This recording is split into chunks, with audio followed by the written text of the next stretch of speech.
Boas-vindas ao Observatório do Mangue. Eu sou a Rebeca e hoje a gente vai falar sobre planejamento espacial e zoneamento. Eu sou a Rebeca Borges e eu faço parte de um grupo de pesquisa em governança marinha em um instituto de pesquisa aqui da Alemanha que foca em biodiversidade marinha funcional. Os temas principais de hoje são os Objetivos do Desenvolvimento Sustentável, ODS, o planejamento espacial marinho, unidades de conservação, UCs, e zoneamento. Então, vamos começar falando sobre os Objetivos do Desenvolvimento Sustentável. Eles são objetivos que foram criados pela ONU, pela Organização das Nações Unidas, e a gente vai focar hoje no Objetivo 14, Vida na Água. O que esse objetivo fala? Ele fala que o que ele quer, o que esse objetivo quer alcançar é a conservação e a promoção do uso sustentável dos oceanos, dos mares e dos recursos marinhos para o desenvolvimento sustentável. Cada objetivo desses objetivos do desenvolvimento sustentável, os ODS, eles têm várias metas. Cada objetivo tem várias metas. E existe uma meta em específico que é a meta relacionada às unidades de conservação, os CES, marinhas. Né? A gente está no objetivo 14, Vida na Água. Uma dessas metas é a iniciativa 10 por 20. O que ela dizia? Ela dizia que até 2020 o objetivo era conservar pelo menos 10% das zonas costeiras e marinhas de acordo com a legislação nacional e internacional e com base na melhor informação científica disponível. Bom, isso era até 2020. E aí, será que a gente conseguiu alcançar essa meta? A gente está em 2024. Como é que ficou? Aí a gente vai pesquisar essa informação em um site chamado Protected Planet, quer dizer, Planeta Protegido. Aqui está em inglês, mas eu vou traduzir, tá? Então, ele é um site que tem várias informações sobre unidades de conservação no mundo. E aí ele fala, agora para o ano de 2024, que a gente tem um pouco mais de 8% das áreas dos oceanos cobertas por unidades de conservação marinhas. Então, isso quer dizer que a gente não conseguiu atingir o objetivo dos 10% até 2020. E o planejamento espacial marinho, o que ele é? Bom, de acordo com a Unesco, o planejamento espacial marinho, também conhecido aqui no Brasil em português por PEM, ele é um processo público de análise e alocação da distribuição espacial e temporal das atividades humanas em áreas marinhas, visando alcançar objetivos ecológicos, econômicos e sociais. Para a gente entender melhor o PEN, existe um recurso bem interessante que está no canal do YouTube da Marinha do Brasil, que explica bastante, em bastante detalhes, sobre o planejamento espacial marinho. Vamos assistir?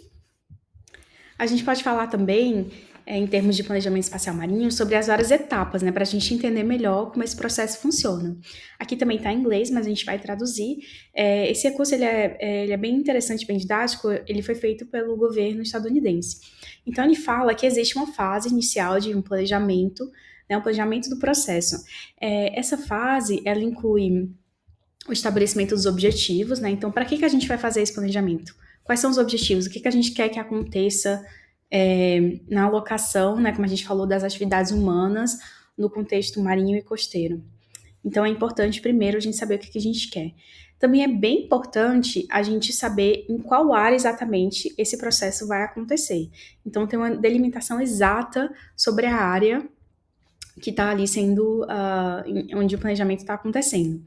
E aí, uma segunda etapa, né, passando de planejamento para a próxima etapa, ela é uma avaliação dos dados que a gente tem disponível. Então, a gente precisa primeiro fazer uma compilação dos dados, a gente tentar ver quais são os dados espaciais, outros tipos de dados que possam auxiliar nesse processo, né, nessa tomada de decisão em que a gente vai distribuir as atividades humanas no espaço marinho. Então, a gente precisa realmente conhecer que tipo de dados que a gente tem. A gente precisa identificar quais os dados que a gente não tem, então o que está faltando, o que ainda precisa ser coletado, e a gente fazer uma análise. Será que esses dados são de qualidade? Como que a gente pode usar cada tipo de dado, né, com base na qualidade desses dados, com base em onde foram coletados, em que contexto. Então, a gente tem que fazer essa análise realmente do tipo de dados que estão disponíveis e o que a gente precisa coletar para poder fazer o planejamento espacial marinho. E aí uma terceira etapa, né, de acordo com essa ilustração do governo estadunidense, é fazer uma caracterização dos ecossistemas, né? Com base nesses dados que a gente compilou, que a gente encontrou, a gente vai tentar entender os vários tipos de fenômenos que estão acontecendo naquele espaço. Então, a gente tem, por exemplo, análise socioeconômica, né? Quais são as atividades, recursos que são extraídos da região, como é que é a questão oceanográfica, o que está acontecendo ali nos vários fenômenos do oceano, né, e também da região costeira. A gente fazer uma análise biológica, onde estão as espécies, quais espaços que as espécies usam, talvez uma análise também biogeoquímica, né, dos diversos processos que acontecem. E a gente também fazer uma análise dos hábitats, né, então realmente o que é importante para a biodiversidade local, né, quais são os espaços que fornecem serviços ecossistêmicos também para a biodiversidade. E aí o objetivo, com todas essas etapas, é fazer essa alocação, realmente, essa distribuição das atividades humanas, né? Então, a gente ter áreas que são dedicadas para algum uso ou para algum tipo de objetivo que a gente quer. Então, por exemplo, pode ser uma área reservada para conservação, onde não vai acontecer nenhum tipo de atividade humana, pode ser uma área reservada para pesca, uma área reservada para geração de energia, por exemplo, energia eólica. Então, a gente precisa fazer essa alocação no espaço, né? Fazer realmente o desenho dessas zonas nos mapas. E esse desenho, né, essa criação de zonas é justamente o zoneamento. O zoneamento, ele nada mais é do que um pilar muito importante, fundamental, do planejamento espacial marinho, que é eficaz. Então, assim, todo planejamento marinho eficaz, realmente efetivo, ele vai ter um zoneamento, né? Então, é realmente uma parte muito importante. E como que isso se relaciona aqui no Brasil com as unidades de conservação? Bom, a gente pode dar uma olhada lá no SNUC. O SNUC é o nosso Sistema Nacional de Unidades de Conservação da Natureza. E ele traz, nessa lei, é uma lei, né, federal, e ela traz 3 elementos que super se relacionam com o que a gente está falando hoje. Então, o primeiro deles é o zoneamento, que a gente já explicou, né, que é essa definição de setores ou zonas, com normas específicas, né, com objetivos específicos. A gente tem o plano de manejo de cada unidade de conservação. Então, cada unidade de conservação tem que ter um plano de manejo. É um documento técnico e que leva em consideração os objetivos da unidade de conservação e estabelece também o zoneamento. Então, o zoneamento está dentro do plano de manejo. E a gente tem também uma questão interessante, que é a zona de amortecimento. Para quem não sabe, em torno de unidade de conservação deve existir uma zona, não é exatamente a unidade, mas fica realmente fora, também chamada de entorno, e nessa zona as atividades têm que ser reguladas, né? Tem que ter também algumas regras específicas para essas zonas de amortecimento. A gente viu como que o zoneamento está refletido na legislação, especificamente para as unidades de conservação. Mas, de forma geral, falando de planejamento espacial marinho, como que está isso no Brasil hoje? Como que as coisas estão acontecendo? Bom, a gente sabe que o que a literatura científica fala é que o Brasil atualmente, ou nesses últimos anos, passa por uma falta de experiência de ações e decisões concretas no nível nacional em relação ao planejamento espacial marinho. Então, realmente, o Brasil está num processo, está incipiente nesse processo, né? Ainda não começou realmente, não tem uma boa experiência ainda nesse processo. Apesar dessa falta de experiência, né, do Brasil, apesar de estar engatinhando no planejamento espacial marinho, a gente vê, sim, já algumas manifestações, principalmente por parte da Marinha do Brasil, se a gente procura na internet, em relação ao planejamento espacial marinho. Então, já estão acontecendo reuniões, já tem algumas iniciativas, e a gente vai falar um pouquinho delas. E o vídeo também da Marinha que explica bastante sobre o planejamento espacial marinho, que a gente vai deixar linkado aqui, o pessoal do projeto vai deixar linkado, para vocês poderem acompanhar também depois o vídeo. E aí, o que a gente já pode encontrar de informação em relação ao planejamento espacial marinho, ao processo, né, de implementação desse planejamento no Brasil?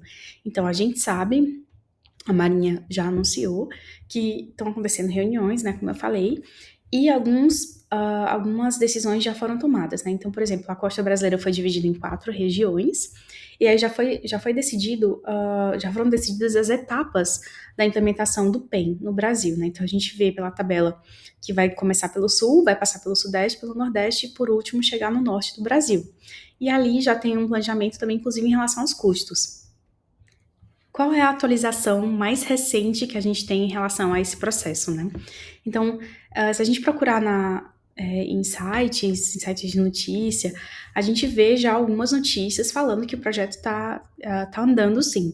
Então, por exemplo, essa notícia que a gente encontrou bem recente, né, sobre o BNDES, já fala que já foram liberados alguns recursos para começar o planejamento espacial marinho pelo sul do Brasil. Então, já está começando. Mas, como eu falei, está engatinhando. A gente ainda está numa fase bem inicial desse processo aqui no Brasil. Aí vamos voltar um pouco para o contexto internacional, né? Então, falando das metas relacionadas à unidade de conservação, né, os Cs, marinhas, no contexto marinho e costeiro.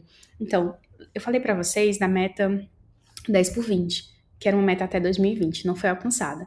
E aí, o que aconteceu com essa meta? Ela não foi alcançada, ela precisava ser substituída. Bom, foi criada uma meta ainda mais ambiciosa, que é, eu vou ler para vocês, garantir e possibilitar que até 2030, pelo menos 30% das áreas costeiras e marinhas sejam efetivamente conservadas e gerenciadas por meio de sistemas de unidade de conservação. Então, essa meta, por ter essa questão de 30% até 2030, ela está sendo conhecida por meta 30 por 30.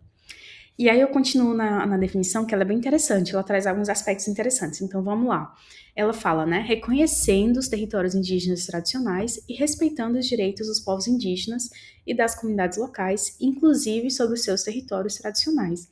Então é bem interessante que essa nova meta, ela é bem ambiciosa, né, comparada com a anterior que a gente não atingiu, então um desafio ainda maior.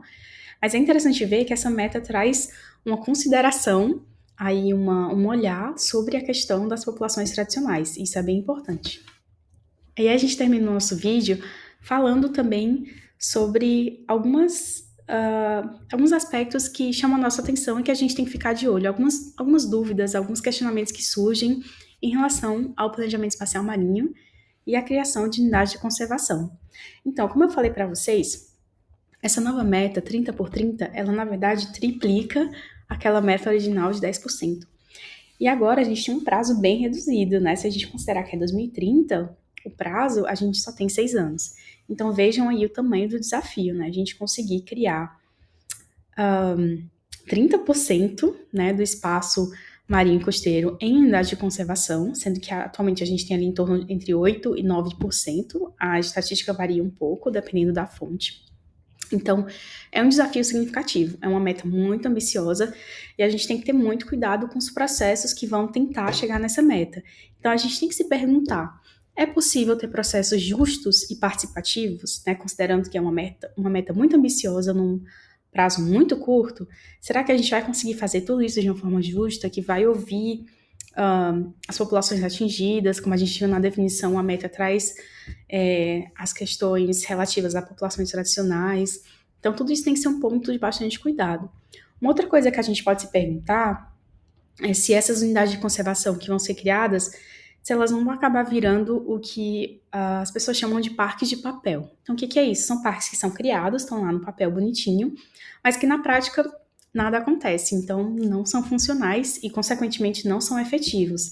Então, a gente lembra que nessa definição que a gente trouxe, a palavra efetiva aparece, né? São sistemas efetivos. Então, não basta só criar uma unidade de conservação, ela tem que estar funcionando e funcionando bem. E aí a gente se pergunta também em relação ao PEN, ao Planejamento Espacial Marinho de forma geral, diante de tudo isso que a gente viu, será que a gente pode dizer que o PEN é um processo meramente técnico? Ou ele é também um processo politizado, já que é um processo público? Então é interessante também a gente trazer a questão política para o Planejamento Espacial Marinho. Então eu deixei essas reflexões para o final, para vocês pensarem um pouco e talvez procurarem saber mais. Se vocês ficarem com alguma dúvida, fiquem à vontade para entrar em contato, comentar, mandar mensagem, ou eu mesma ou alguma pessoa da equipe vai ajudar, vai responder, vai mandar mais recursos. Então, entrem em contato, tá? Não esqueçam de deixar o feedback de vocês pra gente Aí na tela vocês veem as referências que eu usei para fazer essa apresentação, mas a gente pode sempre mandar mais recursos. Fiquem à vontade de entrar em contato, ok? Um abraço, até a próxima!